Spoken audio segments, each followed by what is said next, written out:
आज तो धूप की एक किरण भी नहीं निकली। पूरे आसमान में बादल छाए हुए हैं, कहीं बारिश ना हो जाए। अक्षिता बाहर रस्सी पर कपड़े फैलाकर आई। अपने छोटे से घर में वापस आ गई जहाँ धुआं ही धुआं हो रहा था। अनामिका बहू, तुझे कितनी बार बोला है तेल ज्यादा गरम करके पघार मत किया कर। माँ जी, मुझे कुछ काम याद आ गया था। पूरे घर में तेल की धसक फैल गई थी। ये देख अक्षिता को फिर से बाहर आना पड़ा। इस घर में तो एक एक दिन काटना और भी मुश्किल होता जा रहा है। हम पहले इतने छोटे से घर में गुजारा कर रहे हैं, ऊपर से माँ जी अब देवर जी की शादी करना चाहती हैं। ऐसे में तो इस घर में गुजारा करना नामुमकिन हो जाएगा। अक्षिता ये सोचते हुए बाहर खड़ी हुई परेशान हो रही थी कि तभी उसके सिर पर ठंडी ठंडी पानी की बूंदें आकर गिरने लगी, जिससे वो अपनी सोच से बाहर आई और उसने देखा कि सामने रस्सी पर फैले कपड़े बारिश में भीगने लगे। अरे नहीं, मैंने अभी ये सारे कपड़े धोए थे।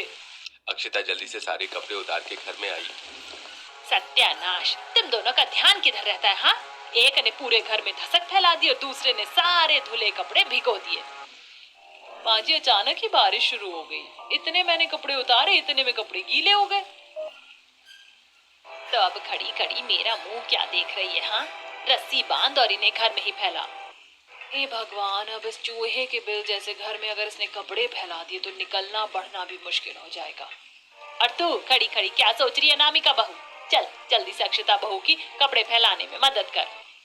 संपूर्णा के कहने पर अनामिका ने मुंह बनाकर अक्षिता के साथ रस्सियां बंधवाई और फिर उन पर कपड़े फैलाए। अब सावन का महीना लगने जा रहा था, ऐसे में उन्हें अब और ज्यादा दिक्कतों का सामना करना पड़ता। देखिए जी, मैं इस घर में अब एक दिन और नहीं रह सकती। इसके इतना छोटे होने की वजह से आए दिन मुझे नई नई दिक्कतों का सामना करना पड़ रहा है। मैं तुम्हारी बात समझ रहा हूँ अनामिका, लेकिन अभी मैं कुछ नहीं कर सकता। आज इतनी महंगाई के जमाने में एक पक्का बड़ा मकान खड़ा करना आसान नहीं है। गरीबी की वजह से उन लोगों के लिए घर बनाना बहुत मुश्किल था। वो जैसे तैसे उसी घर में गुजारा कर रहे थे। साथ ही संपूर्णा को अपने छोटे बेटे कार्तिक की शादी करने की भी जिद लगी हुई थी, लेकिन घर के छोटा होने की वजह से रिश्ते वाले मना कर देते। कार्तिक के अब तक 3 रिश्ते टूट चुके थे, वो भी सिर्फ घर की वजह से। माँ जी, हमें अभी देवर जी की शादी के बारे में नहीं सोचना चाहिए। जब तक हमें एक बड़ा सही घर नहीं मिल जाता तब तक हमें इस सिलसिले को बंद करना होगा। अब तू मुझे बताएगी कि मुझे क्या करना चाहिए और क्या नहीं। मुझे जो करना होगा मैं करके रहूंगी और मुझे कोई नहीं रोक सकता। माँ, समझने की कोशिश कीजिए, भाभी सही कह रही है। और वैसे भी छोटे घर में कोई भी लड़की रहने के लिए राजी नहीं होगी। तो फिर ठीक है, मैं आज ही तेरे ससुर से हमारी पेड़ वाली पुरानी जमीन को बेचने के बारे में बात करूंगी। मुझे जल्द ही एक ठीक से घर संभालने वाली बहू चाहिए, क्योंकि तुम्हारी वजह से हमारे सारे घर का हिसाब बिगड़ा हुआ है। इस पर अनामिका और अक्षिता को बुरा लगा। छोटा घर होने की वजह से वो ठीक से काम नहीं कर पाती और इससे संपूर्णा को शिकायत रहती। संपूर्णा किसी भी बात को सुनने को तैयार नहीं थी। उसे सिर्फ अपने छोटे बेटे की शादी करनी थी।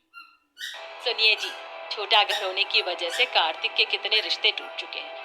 आप उस पेड़ वाली पुरानी जमीन को बेचकर इसे बड़ा बना लीजिए। संपूर्णा, आखिर तुम्हें कार्तिक की शादी इतनी जल्दी करनी ही क्यों है? हाँ, और अभी उस जमीन को बेचने का कोई फायदा नहीं है। वहाँ कोई नहीं रहना चाहता। हाँ माँ, एक तो हमारी जमीन पर इतना बड़ा पेड़ खड़ा हुआ है, ऊपर से आसपास दूर दूर तक सिर्फ वीराना है। ऐसे में वो जमीन बेचना आसान नहीं है, और अगर बिक भी गई तो उसके कोई अच्छे दाम नहीं लगाएगा। सभी ने संपूर्णा को काफी समझाने की कोशिश की, लेकिन संपूर्णा को कोई भी बात समझ में नहीं आ रही थी। फिर अगले दिन पूर्वी माँ जी किस जमीन के बारे में बात कर रही थी? भाभी, यहाँ से काफी दूर हमारी एक पुरानी जमीन पड़ी हुई है जिस पर एक बड़ा पेड़ खड़ा हुआ है। बसावट ना होने की वजह से उस जमीन के अच्छे दाम नहीं लग पाते, इसीलिए हम उसे बेचने के लिए सही समय का इंतजार कर रहे हैं। क्या तुम मुझे वो जगह दिखा कर ला सकती हो? ठीक है भाभी, लेकिन पहले हम सभी खाना खा लेते हैं, उसके बाद हम वहाँ जाएंगे। खाना खाने के बाद पूर्वी अक्षिता को पेड़ वाली जमीन दिखाने लेकर गई। काफी दूर तक चलने के बाद वो उस जमीन के पास पहुंची। वाह, इतना बड़ा पेड़! यकीन ही नहीं होता कि पूरी खाली जमीन पर इतना बड़ा पेड़ खड़ा हुआ है। सच में भाभी, ये पेड़ तो अब पहले से भी काफी बड़ा हो चुका है। इसका तना तो देखो जरा, हमारे घर की चौड़ाई से भी ज्यादा है। पूर्वी, जब ये जमीन भी हमारी है तो क्यों ना हम इस जगह का फायदा उठाएं। लेकिन इसका किस तरह फायदा उठा सकते हैं? अभी तक ये सिर्फ जमीन थी, अब हम इस पर अपना घर बसाएंगे, वो भी इस पेड़ के अंदर। लेकिन भाभी हम पेड़ के अंदर कैसे रह सकते हैं भला? उसके लिए हमें इसमें थोड़ा काम करना होगा। पेड़ को अच्छी तरह सब तरफ देखभालने के बाद दोनों नंद भाभी वापस घर आ गई। बहू, पूर्वी कहाँ चली गई थी तुम दोनों? यहाँ मैं तुम्हें सब तरफ ढूंढ ढूंढ कर परेशान हो रही हूँ। वो माँ जी, हम खाना खाकर थोड़ा टहलने निकल गए थे और टहलते टहलते हमें इतनी देर हो गई, पता ही नहीं चल पाया। कम से कम बताकर तो जाती। चलो दोनों घर के कामों में लगो। संपूर्णा के कहने पर दोनों घर के कामों में लग गई। शाम को जब हर्ष और सूरज काम पर से घर लौटे, तब अक्षिता ने उन दोनों से पेड़ को घर में बदलने की बात की। तुम कैसी बच्चों जैसी बातें कर रही हो अक्षिता? भला हम पेड़ में घर कैसे बनाएंगे?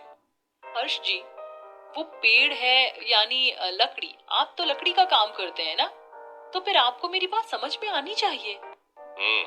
मुझे लगता है अनामिका सही कह रही है। हम कोशिश करके देख सकते हैं। भैया, हम उसे सिर्फ समय बर्बाद करेंगे और कुछ नहीं। भैया, एक बार कोशिश करके देखते हैं, क्या पता हम कामयाब हो जाएं। सभी के कहने पर हर्ष ने बात को मान लिया, लेकिन उसे अभी भी इससे शिकायत थी। अगले दिन अक्षिता, पूर्वी, सूरज और हर्ष उस पेड़ के पास पहुंचे और सोच के अनुसार उसकी कटाई करनी शुरू कर दी। वहीं अनामिका, संपूर्णा और हरिवंश के साथ भी। जरा ये देखिए, इसमें तो कितने बड़े बड़े गोल गोल सुराख बने हुए हैं। ये हमारे घर की खिड़कियां बन जाएंगे। वाह भाभी, आपका दिमाग तो बहुत तेज चलता है। चारों ने अपनी पूरी मेहनत से पेड़ में अंदर जाने का दरवाजा और साइडों में बड़ी सुराखों में खिड़कियां बनाई। ये देखिए, क्या इससे कोई फायदा है?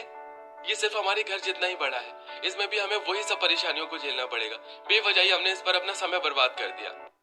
हर्ष जी, जरा ऊपर देखिए। इस पेड़ का मोटा तना ऊपर जाकर दो हिस्सों में बट रहा है। हम वहाँ पर भी रहने का हिसाब बना सकते हैं। हम वहाँ तख्ते लगाकर दूसरी और तीसरी मंजिल भी बना सकते हैं, लेकिन अभी के लिए इतना काम काफी है। बाकी का काम हम कल करेंगे और हमें इसकी सफाई भी करनी होगी। सावन लगने वाला है, ऐसे में इसमें कीड़े मकोड़े पैदा हो जाएंगे। सूरज की बात सभी को समझ में आ गई। इसके बाद सभी घर वापस चले गए। इसी तरह फिर अगले दिन चारों फिर से पेड़ पर काम करने आए। अक्षिता ने अंदर से पेड़ की सफाई की और फिर दोनों बेटों ने अंदर से पेड़ में काम करना शुरू किया। उन्हें पेड़ के ऊपर दो हिस्सों वाले तने में एक कमरा बनाया। उस पर पहुंचने के लिए सीढ़ियां बनाई और उसमें एक छोटी सी गैलरी भी बनाई। ये कितना सुंदर लग रहा है और इसमें हमारे घर से ज्यादा जगह है। हम ऊपर भी जा सकते हैं। हम इसकी डालों पर भी थोड़ा काम कर सकते हैं। फिर हम इस पेड़ को पूरी तरह से बढ़तेंगे। अगले दिन सभी ने पेड़ घर में घर का सामान पहुंचाने की शुरुआत की। हर्ष, सूरज, क्या तुमने कोई नया मकान खरीद लिया? ये सामान कहाँ लेकर जा रहे हो? हाँ माँ, हमने खुद एक मकान बनाया है। सामान पहुंचाने के बाद हम वहीं रहेंगे। घर में ज्यादा सामान न होने की वजह से सभी ने एक ही दिन में सामान पहुंचा लिया और फिर दोनों बहुएं संपूर्णा और हरिवंश को पेड़ घर तक लेकर गईं। अरे, तुमने तो हमारे पुराने पेड़ में ही घर बना डाला। ये तो तुमने सच में कमाल ही कर दिया। क्या बकवास है ये, पेड़ में घर? भला आप कोई आदिवासी हैं क्या? माँ, एक बार अंदर चलकर फिर बताना। खूब मनाने के बाद संपूर्णा पेड़ घर में जाने के लिए राजी हो गई। अंदर जाने के बाद उसे पेड़ के असली आकार और उसमें की गई कारीगरी का पता चला। तुम चारों ने तो इसमें बहुत मेहनत की है। आखिर तुमने कौन से समय में ये सब कर लिया? माँ, काम मुश्किल था, लेकिन सबके एक साथ मिलकर करने से हो गया। इसके बाद तीनों बेटों ने मिलकर एक बैटरी का इंतजाम किया, जिससे पेड़ घर में लाइट लगाकर उन्होंने उजाला किया। इस पेड़ घर में तो कितनी ठंडक है। यहाँ हमें गर्मी का पता ही नहीं चल रहा। कोई माने या ना माने, लेकिन ये पेड़ घर हमारे उस घर से तो कई गुना बेहतर है। अब सभी ने उस पेड़ घर में रहना शुरू कर दिया।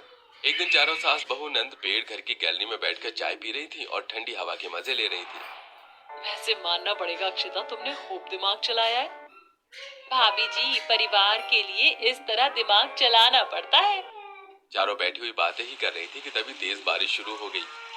सर पर इतने घने पत्तों की छत होने की वजह से हम पर बारिश की एक बूंद भी नहीं गिर रही है।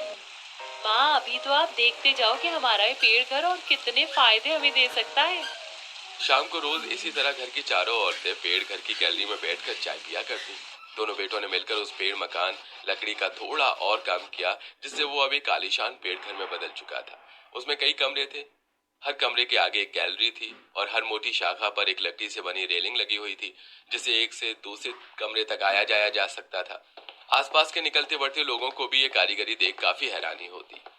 अब तो हमारे पास इतना बड़ा घर है। अब हम आराम से कार्तिक की शादी कर सकते हैं।